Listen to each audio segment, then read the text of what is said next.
Let's go. Let's go. Oh my God, the quarterback is toast.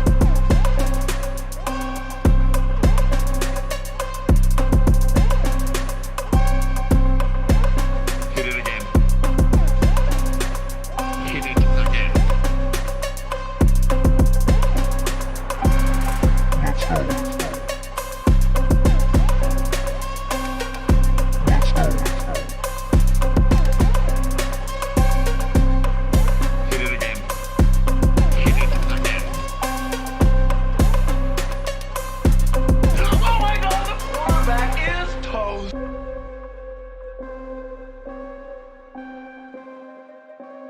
Hit it again. Hey, what's up, everybody? Welcome to today's show. It's kind of a last minute kind of deal, but I've been trying to get this going here. Got a special guest with me today, DMV Fanatic. What's going on, DMV? What's going on, my guy, Joe Rob, man? Hey, look, it's been a long time coming. I'm excited to be here, bro.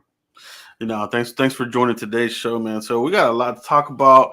We're talking about where we're at with the Cowboys right now. We got the Christmas Eve game tomorrow with Philly. But man, I just want to tap your brain here, DMV, as far as like, how are you feeling right now where the Cowboys are at as we're at, getting closer to the finish line? How are you feeling? It's actually funny, bro, because we were just talking, and it's like normally around this time, I'm just looking for the accident waiting to happen with Yeah. this team. Right now, I'm actually probably the most at peace that I've been because there's so much more room to grow with this team.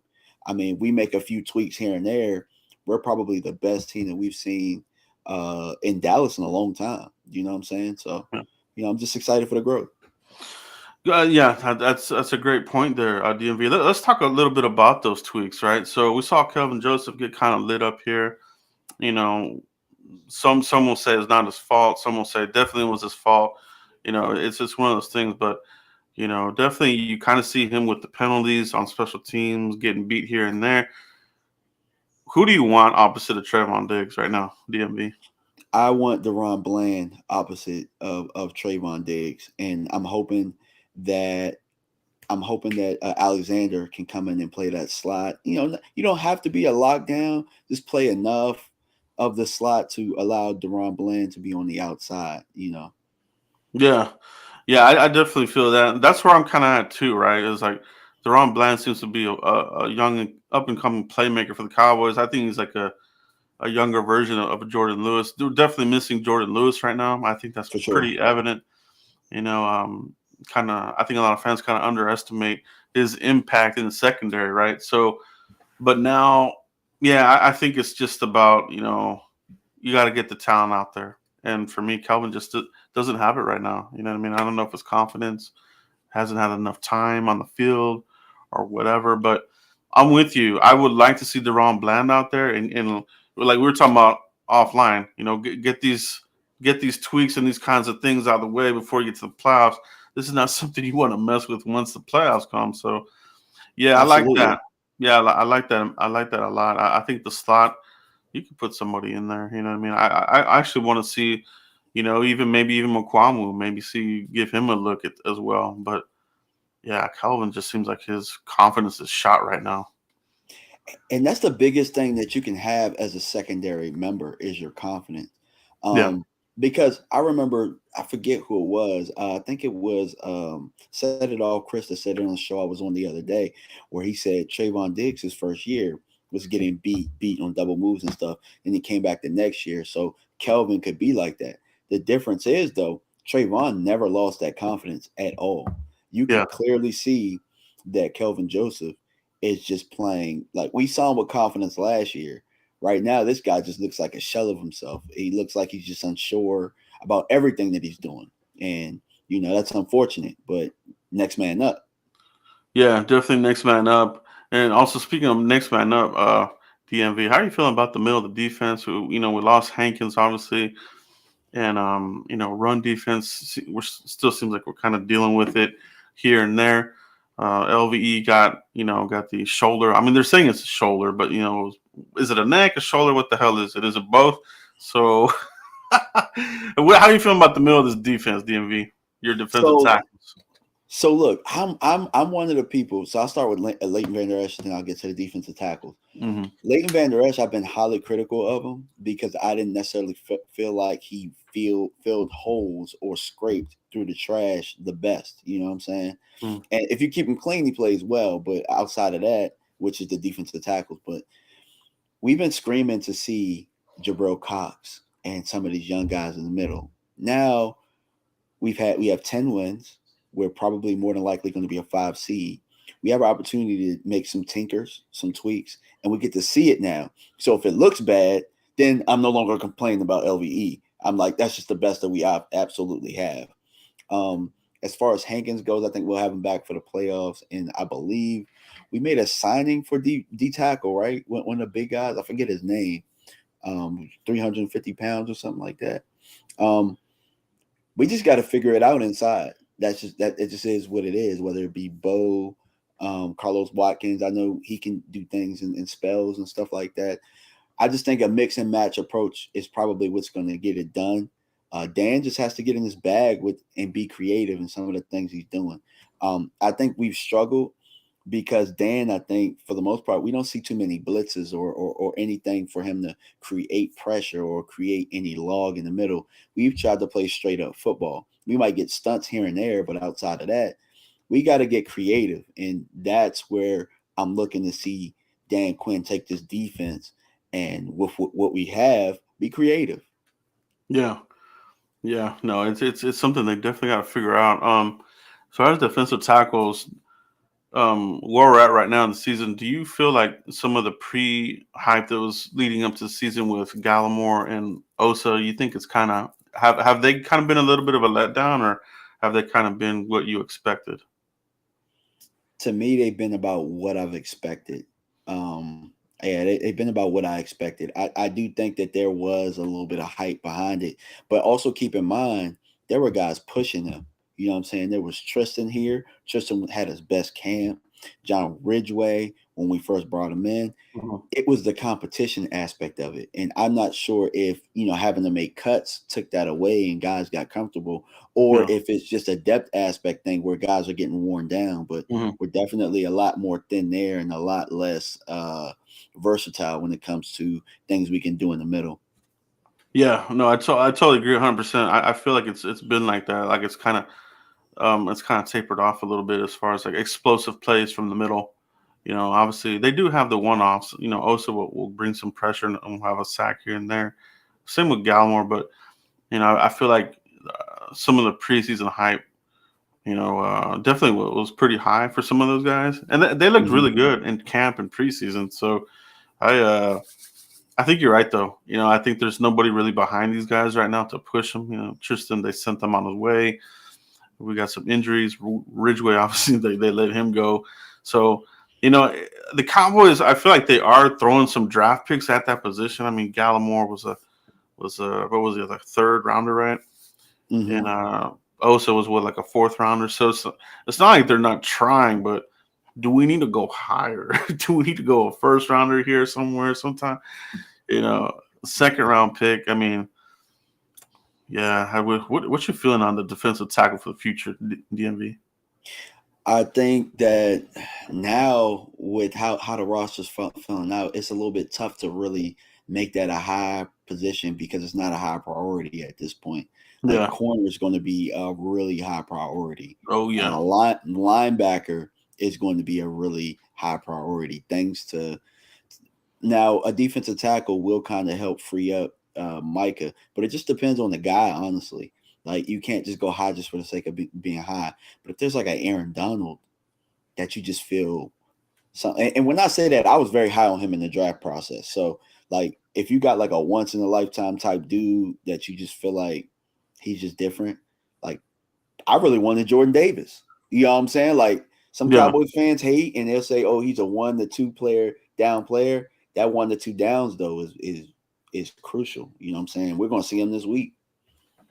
Yeah. No, it's true. And then also I think defensive tackle is one of those positions that's kind of hard to find these guys. A lot of fans wanted Devontae Wyatt.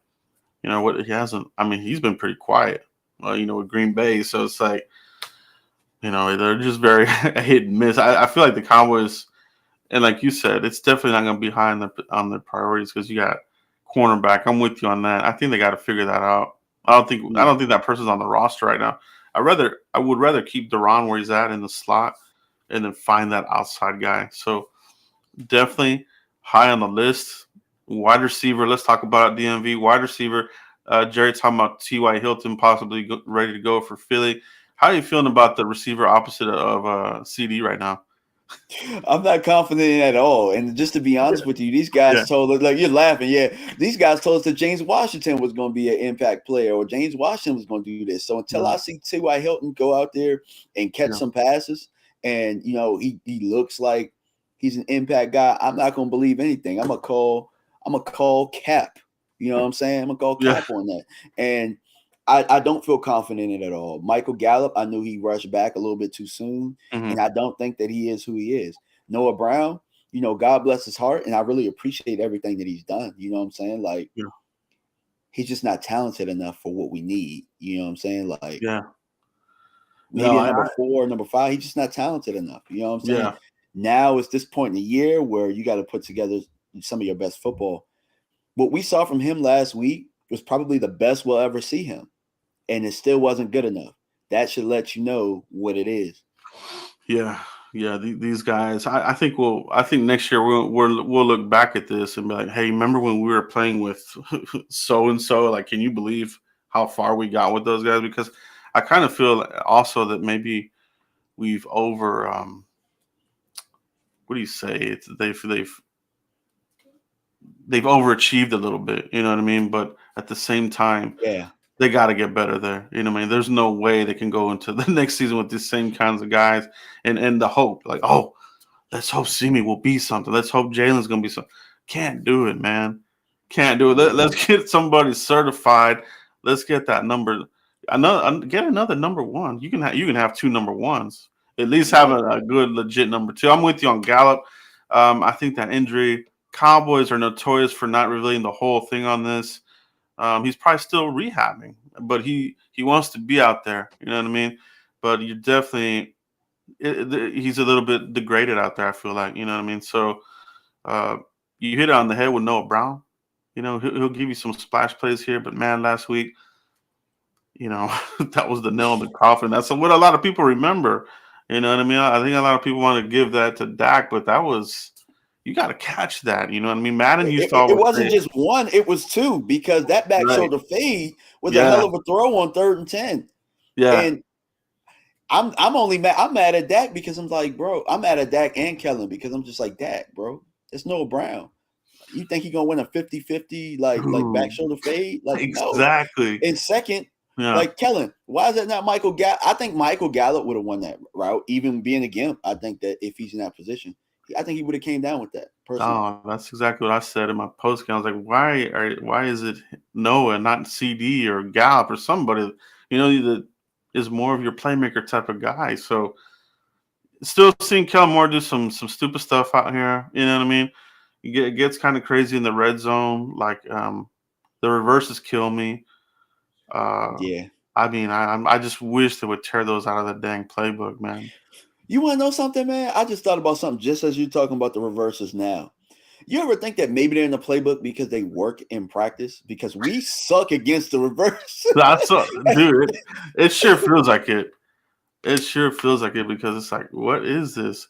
And they don't even. I feel like they don't do a good job of disguising it. Like they do the motion, like, oh, here comes the reverse. You know what I mean? Like you see it coming. You know what I mean? Yeah. So it's like they're not fooling anybody. By the way, they got to do a better way of disguising that. You know? Yeah, agreed. Mm. Agreed. We don't set anything up. So when they see that motion, it's like they're only going to do like two things out of that. And if they're not handing him the ball right away, then he's not getting the ball. It's probably that stupid ass screen that we used to run even with Scott Linehan. He worked the first time, stopped working after that first year. Dreadful, dreadful indeed. DMV. I feel really good about the future at tight end. I almost feel like we have like a Gronk and Aaron Hernandez type of Yeah. situation, Hmm. where you got two badass tight ends. I feel really good about Ferguson moving forward and Hendershot. You know what I mean? I know Hendershot has had some of those mental errors. But as far as like a receiving tight end, I think these two guys really have this potential now. The Cowboys tried this years ago with Witten and Escobar. It didn't work. Now I think we have the two tight ends to pull this off. DMV, how are you Yeah. feeling about our tight ends right now and the Well, future? see, this is one of my draft. This is one of my draft principles, right? If you want a D lineman, you want an O lineman, or you want a tight end, Big Ten, look no further. Where Yeah, are those guys from? yeah, Big Ten. You know yeah, what I'm yeah. saying? In the trenches. They block. They can run routes, they can catch the ball. Biggest thing about Ferguson I had coming out that I loved about him is the big chunk play ability because he can make people miss.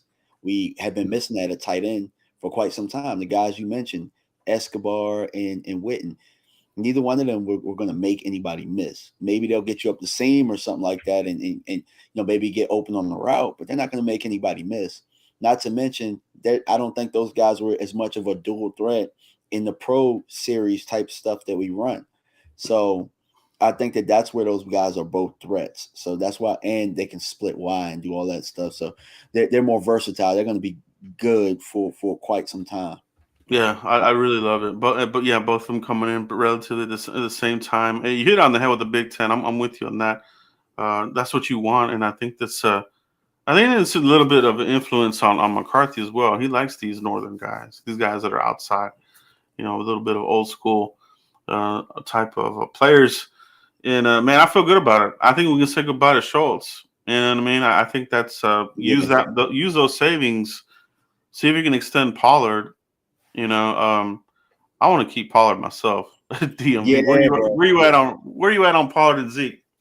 Man, I need both of them to be honest with you. And I'm actually, it sounds funny, but I'm actually looking to extend Zeke. I want to extend Zeke, but not at the type of rate that he's getting now, obviously, because you just got to make it like to where he doesn't want to leave here. You know what I'm saying? Extend him because he's already got paid all his guaranteed money anyway. You Hmm. offer him a little bit more to stay.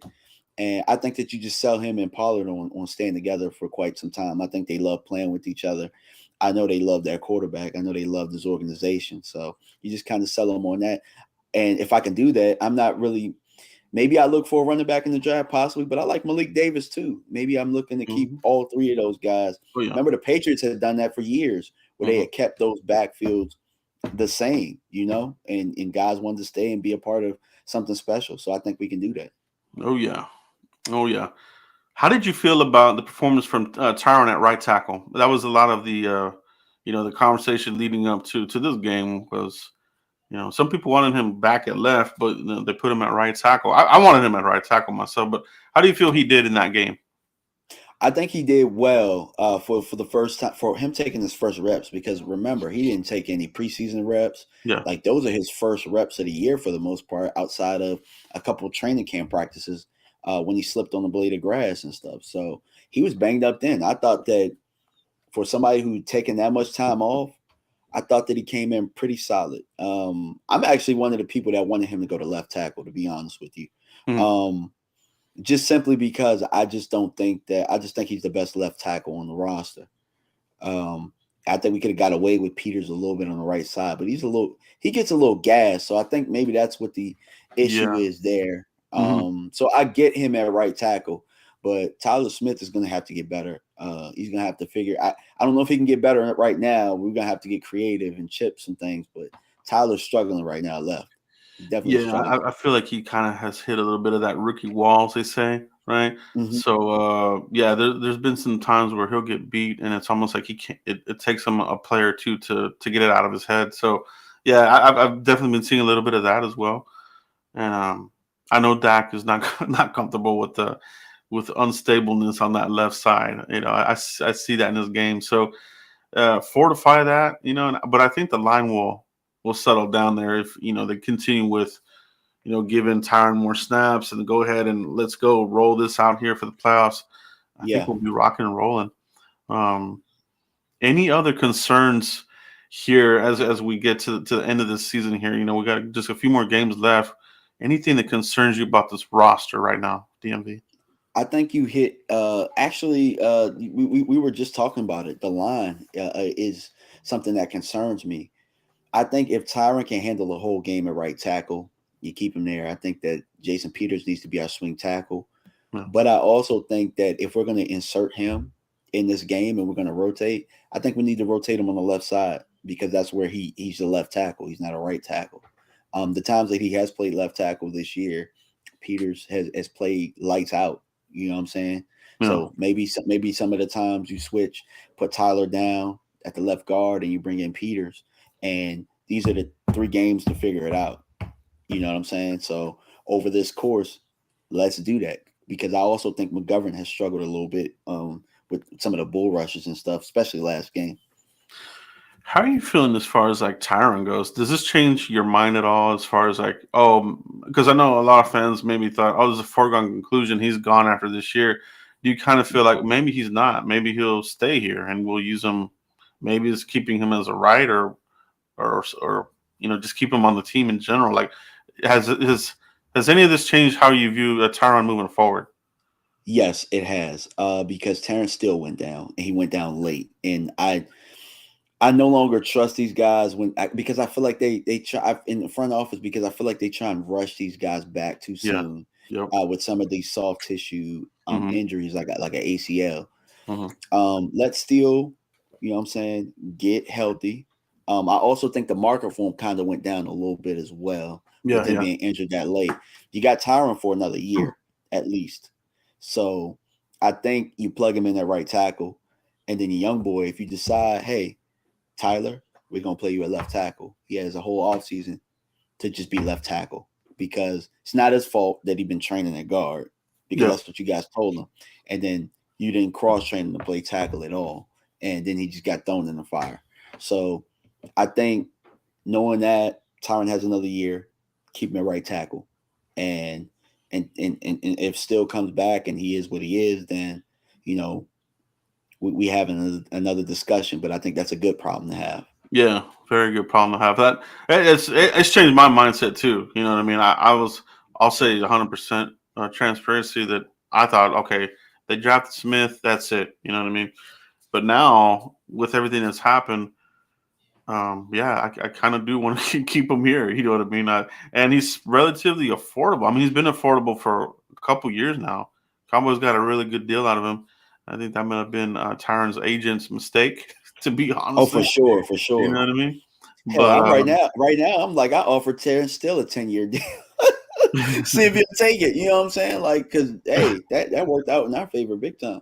it really did. That might have been one of the better deals here in a very long time. Um, but yeah, it's I'm with you there. If we can keep this O line going right now, I think we'll be okay. Let's talk about this. As far as this game here with the hated rival, you know what I mean. I don't know if we can catch them right now. DMV. I don't know if you've looked at that. Can we catch them, or is there? It Not. would take a miracle for us to catch him. It would take a miracle. Like we would have to win out and they would have to lose out. That's the only way. And And over so these three this quarters. game essentially would be the tiebreaker game, I think, wouldn't Yeah, it would be. it? So, Because it'd be because we would win the division. You know, we so win it outright. are you feeling that some fans are kind of like, okay, well, we got Minshew, we got this in the bag, or do we need to be careful about Gardner Minshew here? We What's your have to gut feeling here? So we have to be very careful. I just did a video, kind of like Yeah, a quick film study this morning on them. If you guys get a chance, go check it yeah, out. But Gardner Minshew, he offers the things that we struggle at. You know what I'm saying? Like he can get the ball out quick and he can get it out to the flats. Um, he's more of a traditional quarterback in this system. So Nick Sirianni has done a very good job this year calling plays for one. no, He's done a very good job of exploiting matchups with the type of receivers and the type of offense they have. He does a very good job of spacing. That's something we're not used to seeing from our offensive coordinator. But the oh, yeah, Eagles do an excellent job of spacing. So Gardner Minshew, with getting the ball out quick, that disarms our pass rush. You know what I'm saying? So um, I expect Gardner to give us a little bit of trouble. He gave us trouble last year early until Dak really got into one of his heat waves and we just blew the doors open. and that's still very capable of happening. Dak hasn't hit that heat wave yet. You know what I'm Yeah. saying? And Yeah. he can. Yeah. I'm with you on that. I think that the only thing I'm worried about is the Cowboys historically. When there's a backup type of guy in here, those guys end up looking damn good against us for whatever reason. So that is my only concern is just historically. You know what I mean? Like I know it's a backup. We should, in theory, be able to do our thing with him and have our way. But there's also the historical part about it is, oh man, we're gonna make this guy look like Joe Montana, like Favre, or somebody like keeping the game close when it shouldn't be. And I just don't want to have a third straight game where you know, the situation kind of would mandate that you should win this game. You got the backup in here. Should have won last week. Should have Mhm. won in a larger margin against the one in whatever the hell the Texans were. So, is this a focus issue right now with this team? Do you think they've kind of become unfocused, or why are the games so close right now, in your opinion, DMV? The games are close because everybody has watched film. Every what I'm saying, these offensive coordinators are smart, so they're seeing what teams are doing to exploit your areas of weakness. So now you're saying it's not just us; it's across the league. Like I mean, the Chiefs went into overtime with the Texans as well. Yeah, So it's a competitive thing at this point where, what I'm saying, the most that teams can do to exploit you, they've done so far. And it's up to you to create little tweaks going forward to keep your team rolling. That's why I love Andy Reid so much. Because if you give him a little time, he's going to create the little bit of wrinkles, things that you haven't seen, and yeah, it's just enough to propel them to go forward. The great coaches do it, so we're going to have to see it from our staff. Kellen's going to have to do it. We keep hearing that he saves plays and stuff. I don't believe that personally. I think it's a yeah, lie, but yeah. but he's going to have to grow. Dan Quinn is going to have to grow as a coach, and that's even with him having a Super Bowl resume and all of that type of stuff. You're going to Yeah. have to. I want to ask you a question. Do you cook at home at all? Do you do a Oh little bit yeah. of dabbling, a little bit? Oh yeah. So, Yeah. have you ever made a meal out of not having anything in the house? Like sometimes you just go in the cabinet and just be like, "Oh, we got this, we got that," and then sometimes you just magically put something together that you never thought you could, and it ends up Absolutely. being some of the Yeah. best. That's Yeah. what Dan's gonna have to do. Yeah. He's gonna have to look in that cabinet like, well, you know what? Like, I'm not going to the grocery store. I got to go what's in this cabinet. And you're just gonna have to put some things together and play to our strengths with what we have. Oh man, well said, bro. Well said. I mean, that's exactly what it is. At this time of year, it's what it is, right? And I think the other part of it too is execution and the penalties. These penalties are Yeah. putting us behind the mark. You're down in distance, kills us. You know what I mean? Especially special teams. I Yeah, I feel was like gonna say we're special always. teams. I Oh feel like my special god. teams have been worse with penalties than both the units, the offense and defense, and it Exactly. set us back. Like, think about it. You might get not a touchback, but you might get a fair catch at the 20. But if somebody held, then the ball at the 10. You Yeah. know? Yeah. That has been killing us. I mean, this whole season it feels like we've been inside the 15. You know what I mean? Yeah.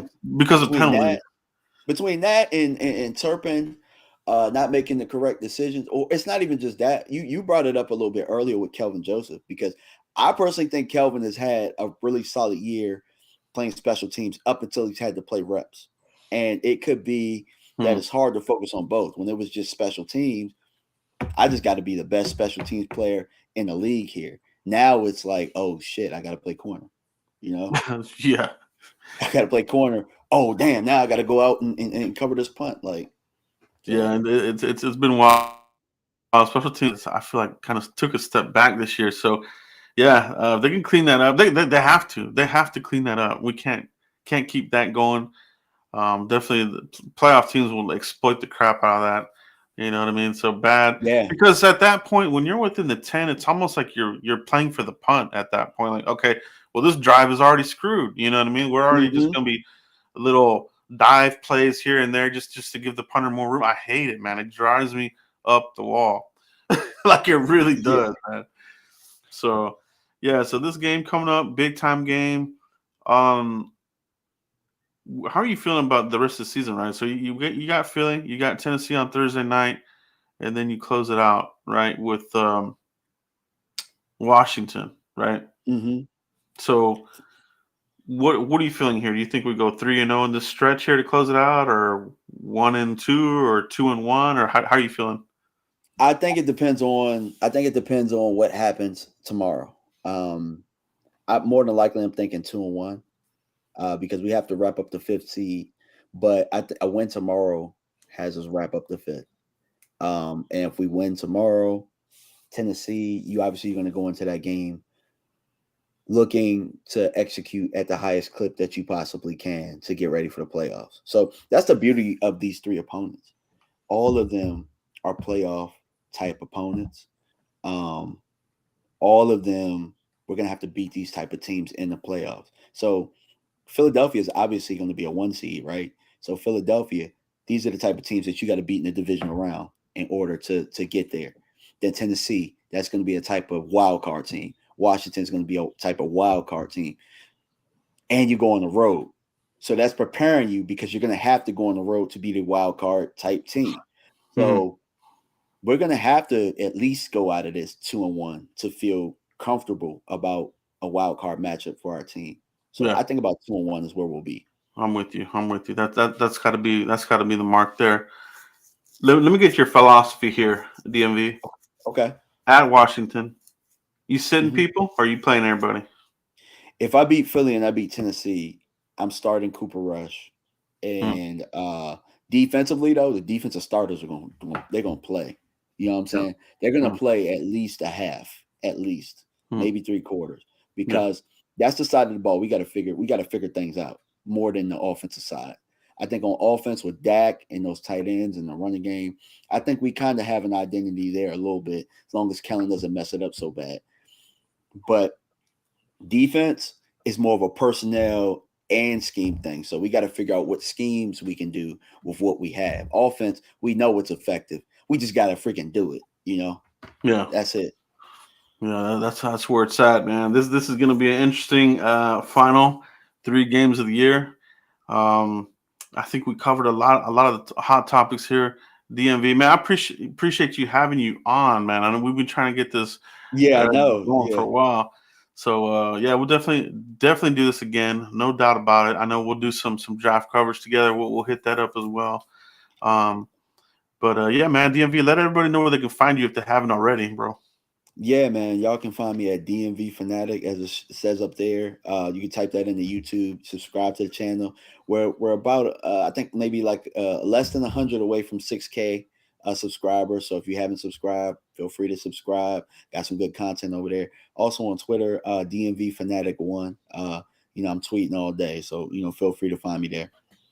And I gotta say, guys, DMV is one of my favorites. You know what I mean? I I kind of have like my circle of people that I really like to go to as far as like, similar type of philosophies and this sorts of thing. Hit up my boy DMV. Hit him up on Twitter.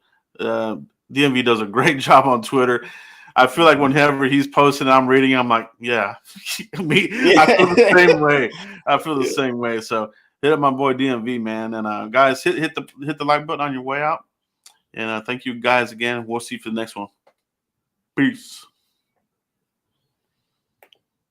All right.